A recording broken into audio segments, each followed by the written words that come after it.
gonna be the first Batman sculpt I've ever done, so I'm probably gonna screw up quite a few times. The first thing I'm gonna do is start building the structure of the face and the anatomy of the entire face before I start adding a mask. I know that if I get this part correctly, it's going to be so much easier just to add the mask and all the Batman features, and it's going to be a successful sculpt.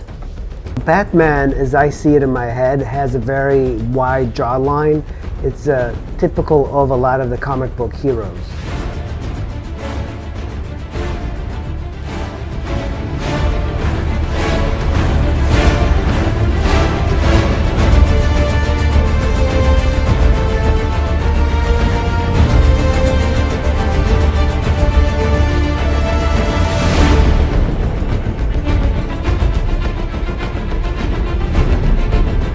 One of the things I forgot to mention is that this sculpture is actually life size, so it is fairly big. I did build an armature inside of it, and it seems to be holding fine.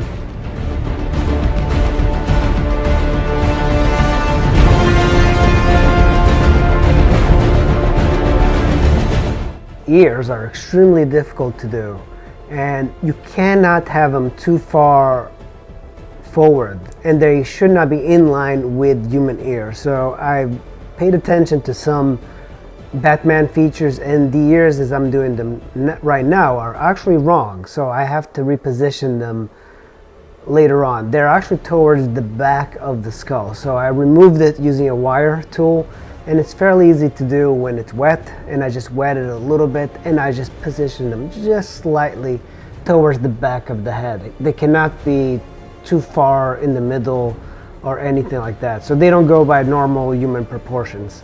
Same thing with the right. I am just going to position it a little bit further back. One of the things I keep telling myself is that if I just push myself harder, it's going to get much better as a sculpture. I'm not the greatest sculptor by any means, but I know that if I keep pushing it, I know if I keep working on it, it's going to get better.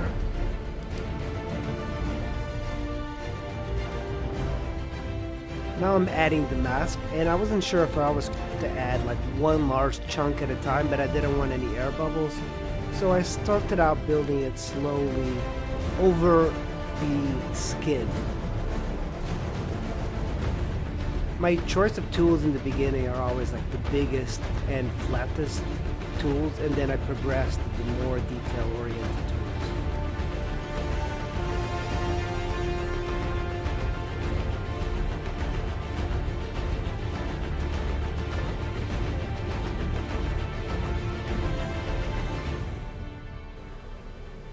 These paint scrapers from Home Depot are really good. They're for putting drywall, but it lets me keep things very simple and very flat in the beginning. So that way I don't get carried away with doing detail that I really don't need to do.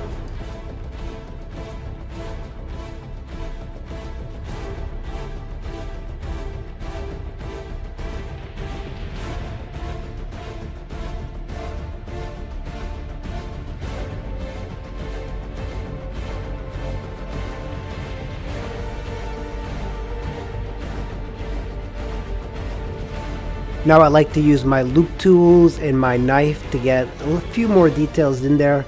I like that these loop tools give a texture when you cut through the clay. So one of the things I didn't mention is that I am using reference. I usually have an iPad in front of me, and I have like various photos in front, and I just kind of like look through it to see which one I like the best. But reference is pretty important. Right before I do a sculpture, I'll have 20-30 images to look through, and you need it from different vantage points because you need to work in 3D. One of the things I have to keep in mind is that I have to start looking at more at the sculptures when I'm starting out. Like, everything's at eye level, but it's really important to kind of sculpt underneath, like under his nose and things like that. Those are often neglected areas in sculptures.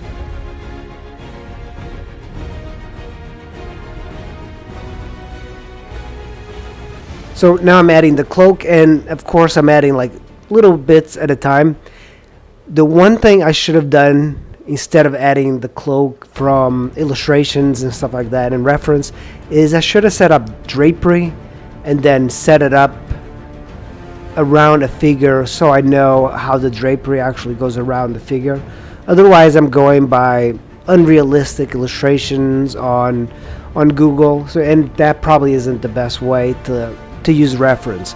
So the best thing is really to get a mannequin and then put drapery over it. So right now I am cutting the top of the head, and if you work with terracotta, you're going to have to remove the inside, kind of scoop everything in, because you're going to fire the sculpture. A lot of sculptors will cast out of plaster cast, so you don't need to scoop it out, but this is what I do because it's the cheapest way, and I do have a kiln and I will put it in there and I'll fire it.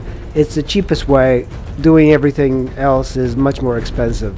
So I scoop everything out, and you have to make sure that it's about the same same width throughout the sculpture, and make sure there's no air bubbles. And of course I remove my armature, I remove all the paper that I built the armature in, and I'm trying to make this as light as possible.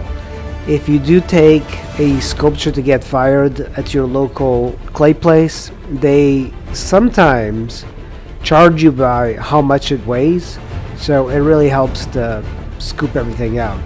So then I make a slurry of clay and I put the skull back together.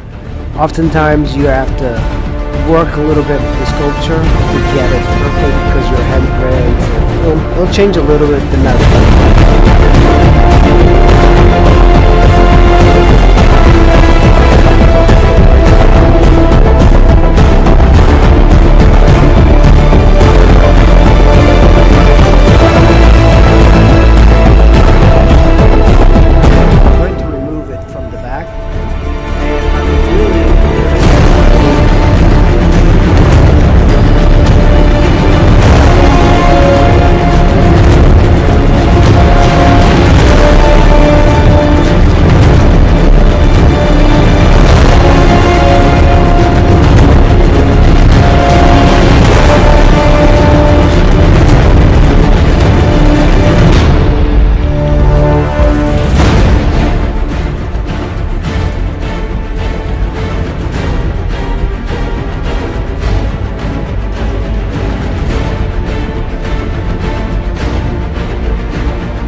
Thanks for watching the Batman sculpt. I think I learned a few things by building this thing. It's the first time I've ever done one, so very exciting, but I'm looking forward to starting a new sculpture. If you have a request for me to sculpt, go ahead and comment below. I'd be kind of interested in doing something that you guys have in mind, and I'll see you in the next video. Thanks for watching.